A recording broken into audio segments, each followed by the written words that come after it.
Stop, I was too tense. It was good. I knew I'd fumble. Don't. And I fumbled. I was too tense.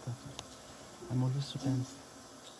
Mr. Akhilesh Yadav was an MP from 2019. In 2022, he resigned and again contested for an MLA from Karhal. And again in 2024, he resigned and again contested for MP from Kannauj. My question is, does the people of Azamgarh, Kannauj and Karhal deserve such instability and inconsistency in the governance?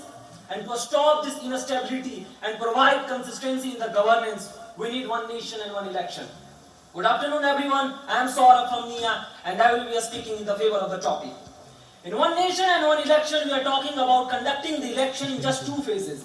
In phase 1, a state and Lok Sabha election. In phase 2, and within 100 days, municipalities and panchayats election.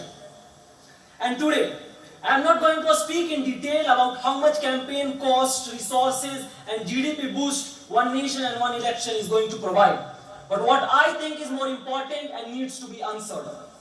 At present, due to non-simultaneous election, in every 5 years, 4 times model code of conduct is imposed. And it's like an obstacle for the Viksit Bharat, as it delays the policies and public developmental works. Since 1986, there has not been a single year when no elections were held. And even in a single year, 5 to 7 elections are held. As my father is in CRPF, I have seen they are transferred in every 4 years to different part of the country. And even in that 4 years, if they are regularly sent for the election duties, then I can imagine what goes on the families of more than 3 lakh personals. And if you think so, that they are made for this, then you are wrong. They are not. They say multiple election is the soul of democracy, as it acts as a checkpoint. When the people are unhappy, then they can change the government. But is it really so? Let's assume for a second that it's true. Then what we are doing? On national issue, we are deciding the result of a state election, and on the other hand, we are criticizing the one nation and one election, that in one nation and one election, people will vote on national issues in the state election if the elections are conducted simultaneously. For me, it's nothing more than your hypocrisy. The one criticism is that it will overshadow the regional parties and regional agendas. But I think it's just opposite.